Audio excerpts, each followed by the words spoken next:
बस आपकी मेहरबानी है, इतना सुंदर आपने लिखा। अरे हमारे बास ने सर करना, हमें सुनाना है क्या? हाँ हाँ हाँ, आप करिए। अच्छा अच्छे। आप कार्यक्रम प्रारंभ करने के पहले जी। मैं विदुषी सुचरिता गुप्ता जी से ये कहूंगा कि आपके जो मधुर स्वर है वो संपूर्ण देश में आज सब जगह बज रहा है। और आज जो है हमारे डॉक्टर वीएन त्रिपाठी जी आपके उन्हीं शब्दों को, आपके उन्हीं गीतों को आपके सामने आपके सम्मान में समर्पित करेंगे कि आयुर्वेद का व्यक्ति जिसके पास स्वर का कोई ज्ञान नहीं है, हम लोगों के पास कोई विशेष म्यूजिक का ज्ञान नहीं है, लेकिन हमारे एक सहयोगी हैं डॉक्टर वीएन त्रिपाठी जी, वो आपके सामने आपके गीत को प्रस्तुत कर रहे हैं। धन्वंतरी वंदना को आप सुनेंगे और हमारा उत्साहवर्धन कराएंगे। डॉक्टर वीएन त्रिपाठी जी, आप धन्वंतरी वंदना का पाठ करने का कष्ट करें। Doctor VN Tripathi.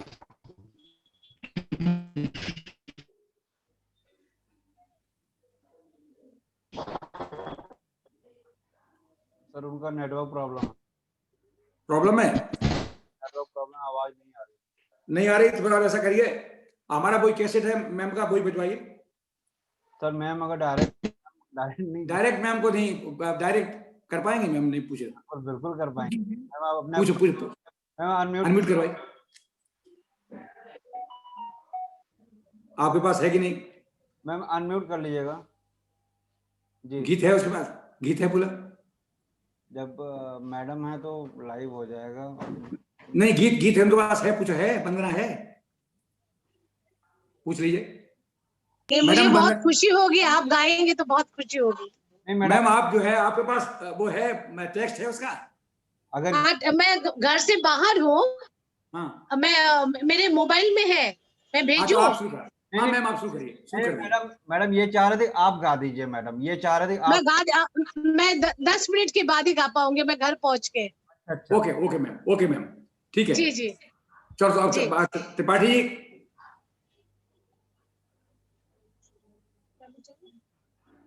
एक मिनट, मैं 5 मिनट में घर पहुंचती हूँ, मैं गाती हूँ भैया। ओके मैम आप शुरू करिए। आप आवाज नहीं आ रही उसमें? आपको अनम्यूट करिए अवनीश जी। हाँ वीएन त्रिपाठी को अनम्यूट करिए। अनम्यूट करिए सर अपने आप को। हाँ त्रिपाठी जी अनम्यूट करिए।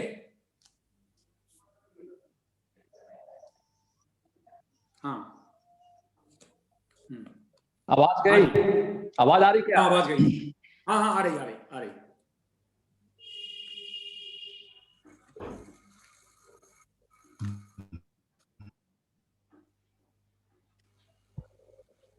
हाँ जी। जय जय धन्वंतरि भगवान, जय स्वास्थ्य विधाता,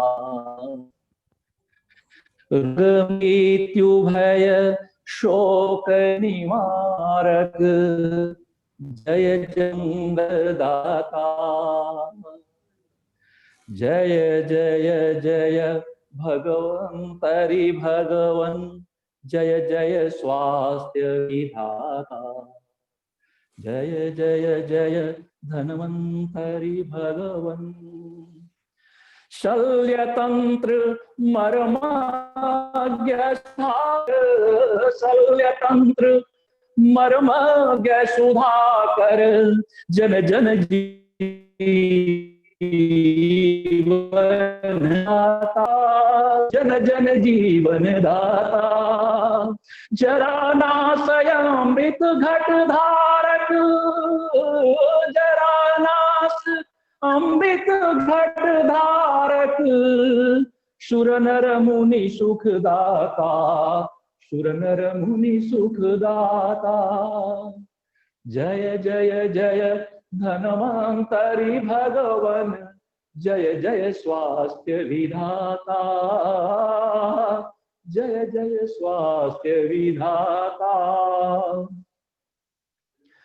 क्षारयग्नि भय सज्य जलौका, क्षारयग्नि भय सज्य जलौका, सबके दिव्य प्रदाता, सबके दिव्य यंत्र शास्त्र उपयंत्र शलाका अनुपम ज्ञान प्रकाशा अनुपम ज्ञान प्रकाशा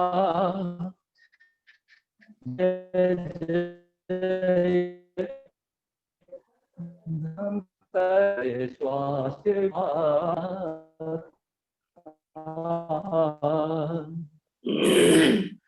अष्टकर्म प्रणष्टि उपक्रम अष्टकर्म व्रणष्टि उपक्रम गहन ज्ञान के दाता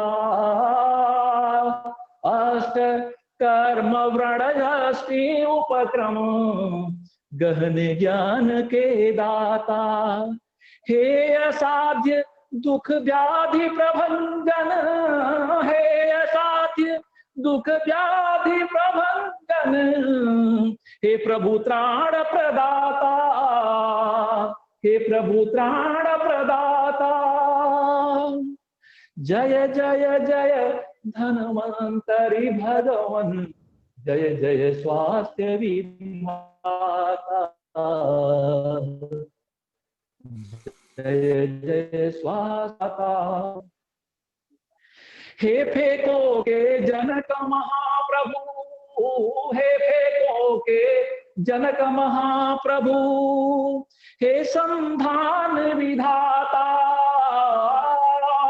हे संधान विधाता नेत्र शल्य अति सुगमय लौकिक अद्भुत ज्ञान विकासा अद्भुत ज्ञान विकासा जय जय जय धनवंतरि भगवन जय जय स्वास्थ्य विधाता जय जय जय धनवंतरि भगवन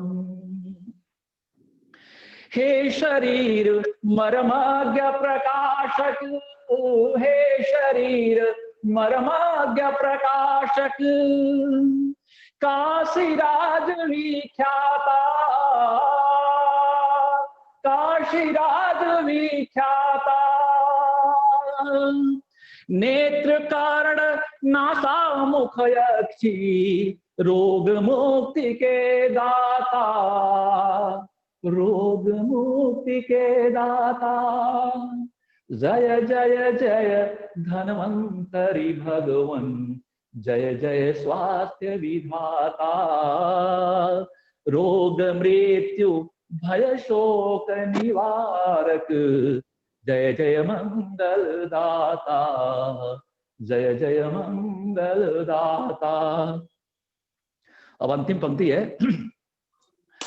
आयुर्वेद दिवस मंगलमय आयुर्वेद दिवस मंगलमय धनतेरस विख्याता आयुर्वेद दिवस मंगलमय धनतेरस विख्याता सकल राष्ट्र मिले इसे मनावई सकल राष्ट्र मिल इसे मनावई प्रबोधित मन सुख पाता प्रमोदित मन सुख पाता जय जय जय धनवंतरि भगवन जय जय स्वास्थ्य विधाता जय जय स्वास्थ्य विधाता रोग मृत्यु भय शोक निवारक जय जय मंगल दाता जय जय मंगल दाता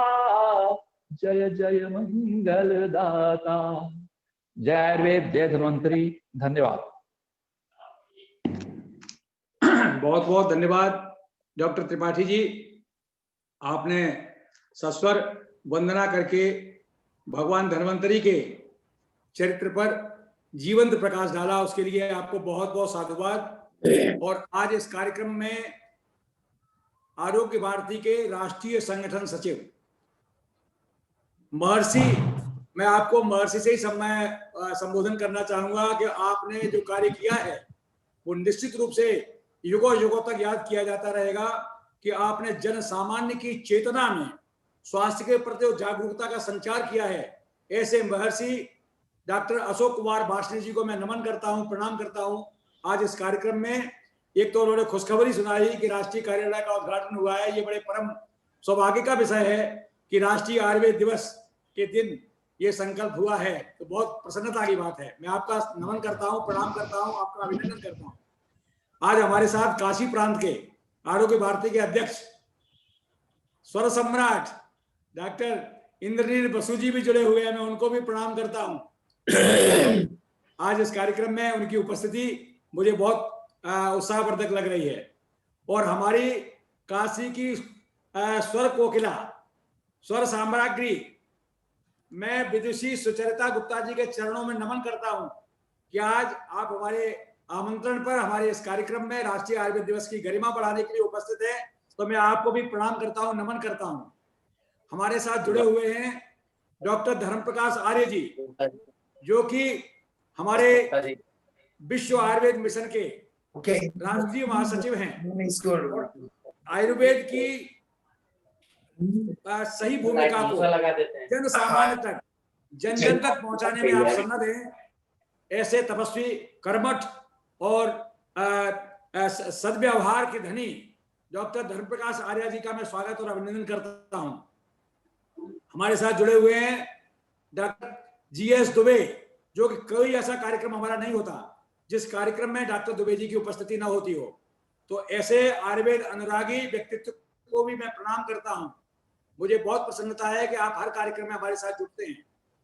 डॉक्टर अंजना सक्सेना जी, जो डॉक्टर अंजना सक्सेना जी एक बहुत ही विदुषी हैं और अपने विषय की मर्मज्ञता के साथ गुण ग्राहक भी हैं, और साथ साथ में आयुर्वेद के सभी कार्यक्रमों में आपकी महती भूमिका रहती है। तो मैं आपका भी स्वागत और अभिनंदन करता हूं। और हमारे साथ काफी विद्वान लोग जुड़े हुए हैं, और बासु जी तो एक स्वर के बड़े धनी हैं। आपके इस कार्यक्रम को मैंने देखा तो आपके इस बहुमुखी व्यक्तित्व को जान करके मुझे प्रसन्नता हुई कि एक इतने अच्छे सुयोग्य चिकित्सक और रिसर्चर के हृदय में एक दूसरा व्यक्तित्व छुपा हुआ है। तो मैं तो आपको बहुत प्रणाम करता हूं। उसी दिन से मेरे लिए आपके बहुमुखी व्यक्तित्व के प्रति अनेकों शब्द मेरे दिमाग में आते हैं। तो वार्ष्णेय साहब से मैं आज ये कहूंगा कि इस दिवस को हमारे जीवंत बनाने के लिए और इसका सही लक्ष्य बनाने के लिए आज हम लोगों ने एक आशावादी दृष्टिकोण से ये संकल्प लिया है। महर्षि धन्वंतरी ये जयंती का जो अवसर है, जिसे कि राष्ट्रीय आयुर्वेद दिवस के रूप में हमारे यशस्वी प्रधानमंत्री महोदय ने ये सौभाग्य प्रदान किया कि आज इस पंचम दिवस का हम आयोजन कर रहे हैं। और मैं बहुत आशावादी हूं, और भगवान धन्वंतरी की कृपा से मुझे पूर्ण विश्वास है कि आचार्य हम जिनको संबोधित कर रहे हैं महर्षि वार्ष्णेय जी, आपका यह सत्प्रयास अगर रहा तो विश्व योग दिवस की तरह हमारा राष्ट्रीय आयुर्वेद दिवस भी विश्व आयुर्वेद दिवस की तरह मनाया जाएगा। ये मुझे पूर्ण विश्वास है कि यह आगे आने वाले दिन में इसकी घोषणा निश्चित रूप से हमारे यशस्वी प्रधानमंत्री महोदय आयुर्वेद के प्रति समर्पित भावना का परिचय देते हुए जरूर करेंगे। लेकिन इसमें हमारा दायित्व बढ़ जाता है कि हमको निश्चित रूप से अपने आप को इस योग्य बनाना होगा कि अब यह भारत की चार दीवारी तक सीमित नहीं है। आज आयुर्वेद संपूर्ण विश्व तक प्रचारित और प्रसारित हो गया है। आयुर्वेद केवल उन विद्यार्थी और अध्यापकों और चिकित्सकों तक सीमित नहीं है जो आयुर्वेद से जुड़े हुए हैं। भारतवर्ष में रहने वाले किसी भी विधा के विद्वान, चाहे वो एलोपैथी के हो, चाहे होम्योपैथी के हो, चाहे यूनानी के हो, हर व्यक्ति के लिए स्वास्थ्य के देवता के रूप में भगवान धन्वंतरी जी को स्वीकार किया गया है। तो हम सब लोगों का दायित्व बनता है कि आयुर्वेद हमारा भारतीय विज्ञान, यह हमारे भारतीय विज्ञान और ज्ञान की धरोहर है। जब ये प्रचारित और प्रसारित वैश्विक स्तर पर होगा तो सबका सम्मान होगा। और आज हमारे ऐसे कर्मठ और युवा जो हमारे सहयोगी हैं डॉक्टर अवनीश पांडे, मैं डॉक्टर अवनीश पांडे जी को इस अवसर पर बहुत बहुत धन्यवाद देना चाहूंगा कि वो जो है एक दुर्घटनाग्रस्त हुए, लेकिन भगवान धन्वंतरी की कृपा से आपकी उस दुर्घटना के चलते ईश्वर ने काफी वो किया कि आपको कोई विशेष क्षति नहीं हुई। लेकिन इस घटना के बाद भी आपने कभी अपने आप को अलग करने की कोशिश नहीं किया, और आपने ऐसे समय में भी इस कार्यक्रम में जुट करके अपनी एक निष्ठ श्रद्धा, आयुर्वेद के पर समर्पण का जो परिचय दिया है, वो मैं आपको बहुत बहुत धन्यवाद देना चाहूंगा कि आप इसी तरह से आयुर्वेद की सेवा में सन्नत रहें। भगवान धन्वंतरी आपको चिरायु बनाएंगे, आपका स्वास्थ्य संवर्धन होगा, साथ साथ में आप सुख और समृद्धि के धारक होंगे। तो इस कार्यक्रम में आप सब लोगों के पुनः मैं अभिनंदन और स्वागत करते हुए इस कार्यक्रम को आगे बढ़ाने के लिए मैं आज के उद्बोधन के लिए मैं सबसे पहले हमारे इस कार्यक्रम के मुख्य अतिथि विश्व आयुर्वेद आरोग्य भारती के राष्ट्रीय संगठन सचिव डॉक्टर अशोक कुमार वासनिक जी को आमंत्रित करूं। उसके पहले मैं ये कहना चाहूंगा कि आज 4 विभूतियों को हम लोगों ने लाइफ टाइम अचीवमेंट अवार्ड देने का निर्णय लिया है। वो निर्णय हमारे द्वितीय स्टेप में होगा। पहले स्टेप में हम माननीय वासनिक जी का उद्बोधन सुनेंगे, डॉक्टर बासु जी को भी आमंत्रित करेंगे, डॉक्टर आर्या जी का उद्बोधन होगा और उसके बाद में हम लोग इस कार्यक्रम में आगे बढ़ेंगे। तो डॉक्टर अवनीश पांडे जी से मैं निवेदन करूंगा कि आप हमारे वासनिक जी का संक्षिप्त परिचय देकर के उनको कार्यक्रम के लिए आमंत्रित करें। डॉक्टर अवनीश पांडे, जय आयुर्वेद, जय धन्वंतरी। बहुत बहुत धन्यवाद सर। एक निवेदन करना चाहूंगा मैं, मान लीजिए अगर ये सेशन 40 मिनट का अगर एंड हो जाता है तो उसी लिंक से आप लोग दोबारा जुड़ जाइएगा। ओके, ठीक है। मैं सादर आमंत्रित करूंगा हमारे आरोग्य भारती के राष्ट्रीय संगठन सचिव माननीय डॉक्टर अशोक कुमार वासनिक जी भाई साहब को। इससे पहले मैं बताना चाहता हूं, आज ही का दिन एक विशेष दिन के रूप में भी मनाया जाता है। आज ही के दिन आरोग्य भारती की स्थापना हुई थी, धन्वंतरी जयंती के ही दिन वर्ष 2002 में। तो आज आरोग्य भारती का स्थापना दिवस भी है और इस अवसर पे मैं आप सभी देशवासियों को हृदय से शुभकामना देता हूं और आशा करता हूं कि आरोग्य भारती ने जो बीड़ा उठाया है लोगों को स्वस्थ रखने का, एक प्रिवेंशन जो प्रिवेंटिव एस्पेक्ट है जो आयुर्वेद का स्वस्थ से स्वास्थ्य रक्षण, वही आरोग्य भारती भी लेकर चल रहा है। और हम सभी जो बीड़ा उठाया है भाई साहब के मार्गदर्शन में, निश्चित ही भारत एक विश्व गुरु भी बनेगा। और आयुर्वेद को आज पूरे विश्व ने अपनाया है इस कोरोना कालखंड में। हम जानते हैं और हम मानते भी, हमारे माननीय प्रधानमंत्री जी जिस प्रकार से प्रयासरत हैं, आयुर्वेद निश्चित ही भारत को एक नई पहचान देगा। मैं इसी क्रम में मैं परिचय कराना चाहता हूं हमारे भाई साहब माननीय डॉक्टर अशोक कुमार वासनिक जी भाई साहब, national organising secretary Arogya Bharati. आपने 1979 में एमएससी बायोकेमिस्ट्री से कंप्लीट किया है। इसके पश्चात आपने 1986 में पीएचडी बायोकेमिस्ट्री प्रयागराज विश्वविद्यालय से आपने पूर्ण किया है। आपने 1 वर्ष तक वहीं पे आपने असिस्टेंट प्रोफेसर के रूप में कार्य किया, परंतु आपके अंदर जो देश सेवा की एक भावना थी उसको देखते हुए आपने इस पद को त्यागते हुए आप 1986 से सामाजिक सेवा में जुड़ गए और आरएसएस प्रचारक के रूप में आपने प्रयागराज, लखनऊ और कानपुर में अपनी सेवाएं दी। 15 वर्षों तक आपने प्रांत प्रचारक के रूप में सेवा प्रदान की, जिसमें 10 वर्ष आपने झारखंड में और 5 वर्ष कानपुर प्रांत में आपने सेवा दी। 2012 से आदरणीय भाई साहब आरोग्य भारती के संगठन सचिव के रूप में हम सभी का मार्गदर्शन कर रहे हैं। वर्तमान में उनका केंद्र भोपाल है। मैं सादर आमंत्रित करता हूं माननीय अशोक कुमार वासनिक जी भाई साहब को, अपने आशीर्वचनों से हम सभी को अनुग्रहित करेंगे। आदरणीय भाई साहब। कार्यक्रम में उपस्थित आरोग्य भारती काशी प्रांत के अध्यक्ष डॉक्टर इंद्रनील बसु जी, विश्व आयुर्वेद मिशन के अध्यक्ष डॉक्टर जीएस तोमर जी, महासचिव डॉक्टर डीपी आर्या जी, आरोग्य भारती काशी प्रांत के सह सचिव डॉक्टर अवनीश पांडे जी, हमारे वाचस्पति नाथ त्रिपाठी जी जो डबल काम कर रहे हैं, हमारा बौद्धिक भी सुन रहे, सर्जरी भी कर रहे हैं, doctor GS Dubey ji, Shrimati Sucharita Gupta ji, doctor Anjana Saxena ji, Sultanpur से हमारे डॉक्टर अभिषेक यादव जी भी जुड़े हैं। ऐसे सभी को नमस्कार। आज राष्ट्रीय आयुर्वेद दिवस है और हिंदू संस्कृति के हिसाब से कहें तो धन्वंतरी जयंती है। हम सब जानते हैं कि धन्वंतरी जयंती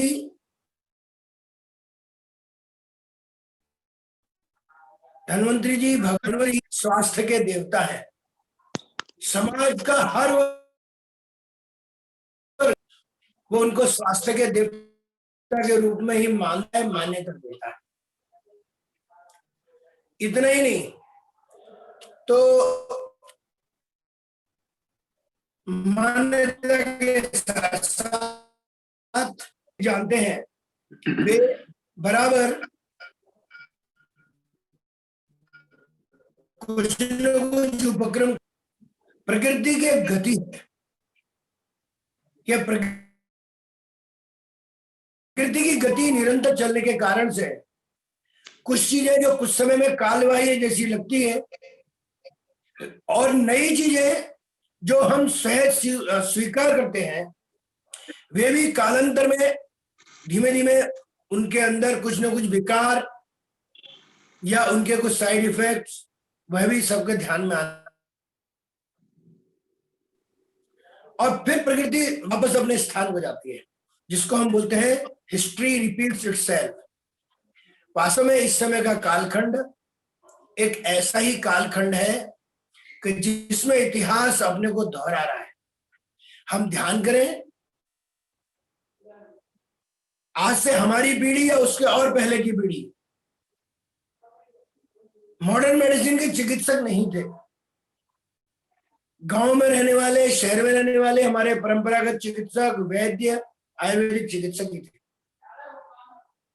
समाज का सामान्य व्यक्ति स्वास्थ्य के सामान्य नियमों का पालन करता था।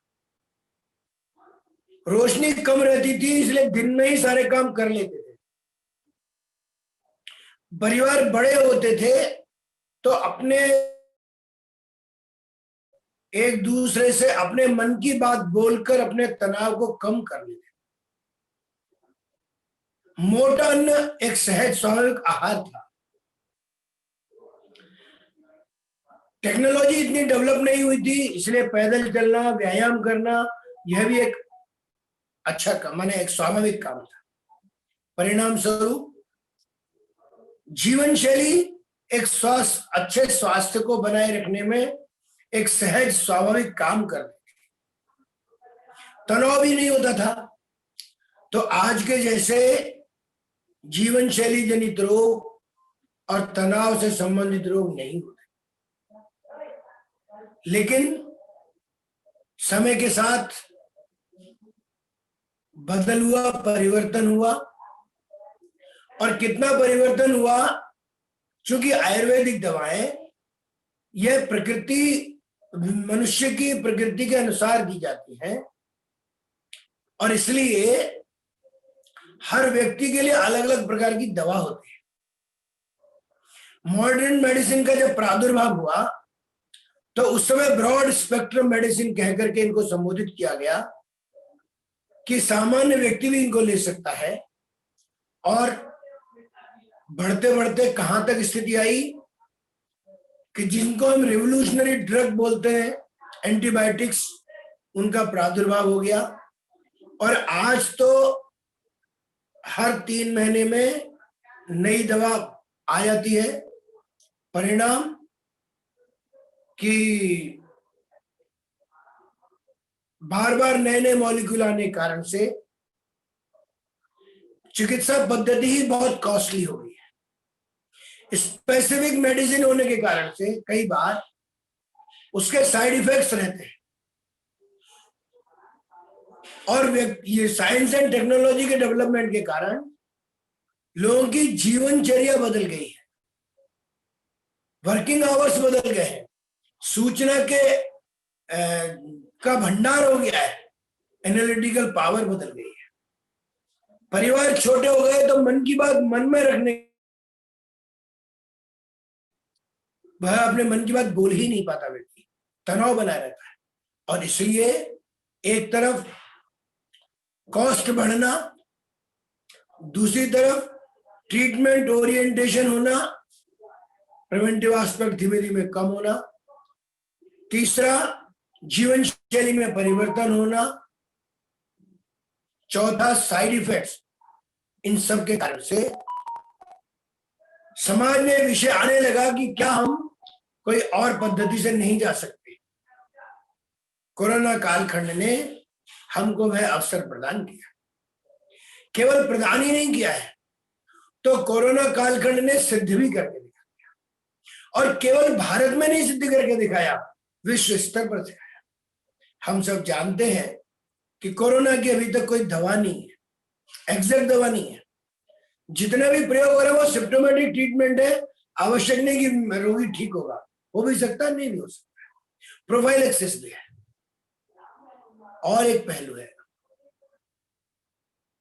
कि इस कोरोना कालखंड में जितने भी रोगी ठीक हो रहे थे वे प्रिवेंटिव एस्पेक्ट के माध्यम से ठीक हो रहे थे। सरकार ने जो सूचनाएं दी उनका पालन हो, इसका प्रयास हो रहा था, उसका परिणाम ही निकल रहा। कुल मिलाकर स्थिति कैसी बनी कि बिना दवा के होते हुए भी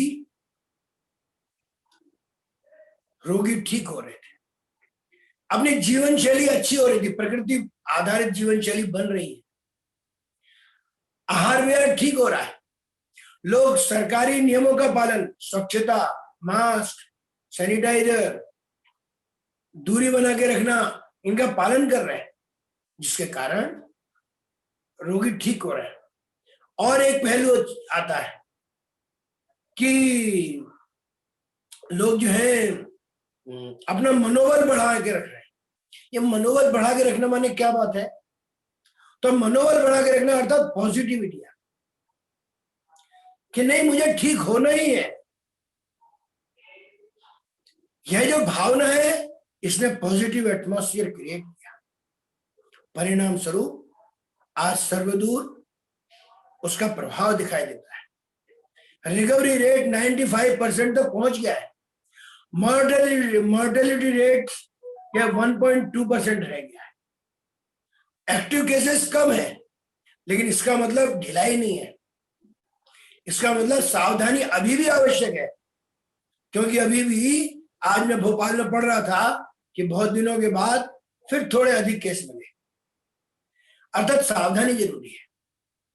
ये प्रिवेंटिव एस्पेक्ट हम जानते हैं, आयुर्वेद की सबसे बड़ी ताकत है जो मॉडर्न मेडिसिन में नहीं है। यही ऐसी ताकत है कि जिसके बल पर आयुर्वेद बहुत आगे जा रहा है। इतना ही नहीं, आयुष मंत्रालय ने जब काढ़े की एडवाइजरी जारी की तो चूंकि पूरे देश भर में आयुर्वेदाचार्य हैं, हर जगह की जलवायु अलग है, और मार्च में जो बसंत ऋतु थी, मई जून में गर्मी आ गई, जून जुलाई अगस्त में वर्षा ऋतु आ गई, और अभी शरद ऋतु होने के बाद सर्दी शुरू हो रही है। मौसम बदलने के अनुसार लोगों ने उस एडवाइजरी में परिवर्तन किया, उसका लाभ भी मिला। अपने हिसाब से नई नई वस्तुएं भी जोड़ी, और यह केवल भारत में हुआ ऐसा नहीं, विश्व स्तर में हुआ। मैं एक अंतरराष्ट्रीय वेबिनार में था 31 मई को, भोपाल में एक विश्वविद्यालय ने कंडक्ट की थी। तेलंगाना के एक डॉक्टर हैं, डॉक्टर शेखर अन्नमोतला, वे पेंसिल्वानिया से बोल रहे थे, और उन्होंने कहा कि मेरा अनुमान है और जो मेरी जानकारी है कि अमेरिका में 65% व्यक्ति आयुष काढ़े का प्रयोग कर रहे हैं। बाद में कुछ दिनों बाद मुझे पढ़ने को मिला कि यूरोप के देश और एशिया के देश 80% आबादी है जो इस आयुष एडवाइजरी को का पालन कर रही है। इतना ही नहीं, तो अलग अलग जो होने वाली वेबिनार्स है उनमें भी जानकारी मिल रही है कि विश्व के अनेक देश इस आयुष एडवाइजरी का पालन कर रहे हैं। ठीक वैसे ही अलग अलग देशों के अपने जो ट्रेडिशनल मेडिसिनल सिस्टम है वे भी उन्होंने पालन किया है, उनका भी वह परिणाम दिखाई पड़ा है। वो मलेशिया होगा, इंडोनेशिया होगा, वियतनाम होगा, चाइना होगा, उन्होंने अपने ट्रेडिशनल मेडिसिनल सिस्टम लागू किए, परिणाम उनको उनका लाभ दिखाई पड़ा। हर जगह का ट्रेडिशनल मेडिसिनल सिस्टम यह वहां की जलवायु, मौसम के अनुसार है, स्थान के संसाधनों के अनुसार। जैसे फूड हैबिट्स अलग अलग रहती है, वैसी औषधि का परिणाम ये आयुर्वेद के बारे में पूरे विश्व भर में मान्यता मिल गई। अपने अपने ट्रेडिशनल मेडिसिनल सिस्टम के साथ में भी आयुर्वेद को मान्यता मिली है। इतना ही नहीं, पूरे विश्व भर में एक अच्छा पॉजिटिव एटमॉस्फेयर क्रिएट हुआ है। आयुर्वेद के बारे में भी एक श्रद्धा बढ़ी है, उसकी सोशल एक्सेप्टेबिलिटी बढ़ गई है। कितनी बढ़ गई है कि हर व्यक्ति आज चर्चा करना चाहता है। और सरकार की ओर से जो प्रयत्न हुए CCRS के माध्यम से, RAS के माध्यम से, all India institute of Ayurveda, अलग अलग मेडिकल आयुर्वेदिक कॉलेजेस, अलग अलग यूनिवर्सिटीज ने जो प्रोफाइलैक्सिस के रूप में, एड ऑन थेरेपी के रूप में आयुर्वेद की दवाओं का प्रयोग किया और उसके जो डाटा प्रकाशित किए कि जिसके आधार पर स्वास्थ्य मंत्रालय ने आयुष प्रोटोकॉल जारी किया, उनके कारण से समाज के प्रबुद्ध वर्ग में स्वीकार्यता बढ़ी है, कॉन्फिडेंस डेवलप हुआ है। जो आयुर्वेद के नाम पर नाक मुंह सिकोड़ते थे, आज वे सहज स्वीकार करने लगे, प्रचारक बन गए, माने प्रचार करने लगे। इतना ही नहीं, बहुत सारे एलोपैथी डॉक्टर्स अब आयुर्वेद के बारे में पढ़ने के लिए भी उत्सुक हो गए। कुछ IMA के लोगों ने, इंडियन मेडिकल एसोसिएशन के लोगों ने विरोध किया था। समाज के किसी संगठन को कहने की आवश्यकता नहीं पड़ी। उन्हीं IMA के दूसरे चैप्टर्स ने उनको वस्तुस्थिति का आभास कराते हुए कहा कि हम वस्तुस्थिति को नकार नहीं सकते, हमको स्वीकार करना पड़ेगा कि आयुर्वेद के कारण से, प्रिवेंटिव एस्पेक्ट के कारण से रोगी ठीक हो रहे हैं।